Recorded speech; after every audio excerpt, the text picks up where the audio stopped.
السلام علیکم ویورز، آج ہم آپ کے لیے جو ویڈیو لے کے آئے ہیں اس میں ہم آپ کو پیشاب کے بعد جو قطرے عام طور پہ آنے کی اکثر لوگ شکایت کرتے ہیں اس کا علاج کس طرح ہو سکتا ہے، اور چونکہ یہ مثانے کی کمزوری کی وجہ سے ایسا ہوتا ہے اس کا آسان گھریلو علاج لے کے ہم آپ کی خدمت میں آج حاضر ہوئے ہیں۔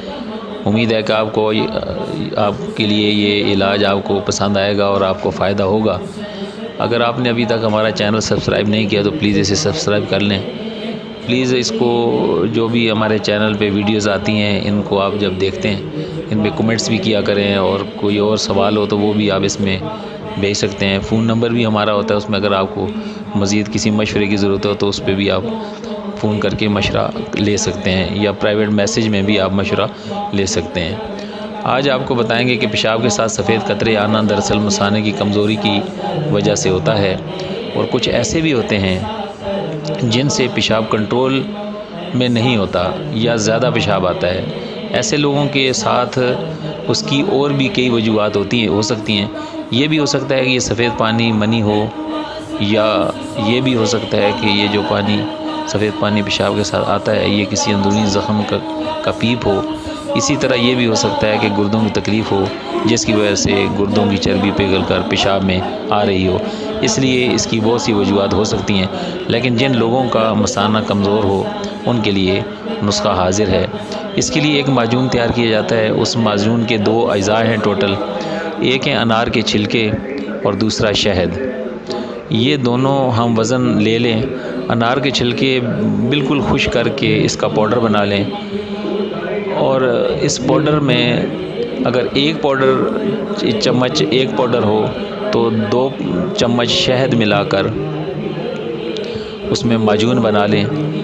اور شوگر کے مریضوں کے لیے عرض یہی ہے کہ شہد کے بغیر یہ نسخہ پانی کے ساتھ سفوف استعمال کر کے علاج کر سکتے ہیں۔ انشاءاللہ تعالی آپ دیکھیں گے کہ 7 دنوں میں آپ کو اس تکلیف سے نجات مل سکے گی۔ اس کو تیار کرنے کا طریقہ یہ ہے کہ انار کے چھلکے کو اتنا خشک کریں کہ اس میں نمی بالکل ختم ہو جائے۔ اس کے بعد اسے پیس کر اس کا پاؤڈر بنا لیں۔ اس کے بعد اس میں شہد ملائیں۔ یاد رکھیں کہ مقدار جتنی آپ چاہیں استعمال کر سکتے ہیں، اس کے لیے کسی مقدار کی قید نہیں۔ اگر 1 چمچ سفوف استعمال کیا ہے تو اس میں 1 کھانے کا چمچ شہد ملائیں۔ اس کو اچھی طرح مکس کر لیں، اور اس کے بعد صبح و شام کھانے کے بعد 1 چائے کا چمچ پانی کے ساتھ استعمال کر سکتے ہیں۔ اس کے مسلسل استعمال سے مثانہ مضبوط ہوگا، اور اس کے ساتھ جملہ تکالیف بھی انشاءاللہ دور ہوں گی۔ یاد رکھیں شوگر کے مریض اس نسخے کا استعمال نہ کریں، اور اگر کرنا ہو تو اس کا طریقہ اوپر عرض کر دیا گیا ہے کہ شہد کے بغیر جو ہے وہ استعمال کر سکتے ہیں۔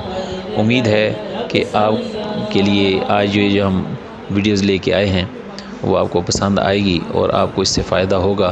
لیکن آپ اپنی دعا میں ہمیں ضرور یاد رکھیں۔ ایسی مزید ویڈیو کے لیے آپ ہمارے چینل کو دیکھتے رہیں، ہمدرد ہیلتھ ٹپس۔ السلام علیکم ورحمۃ اللہ وبرکاتہ۔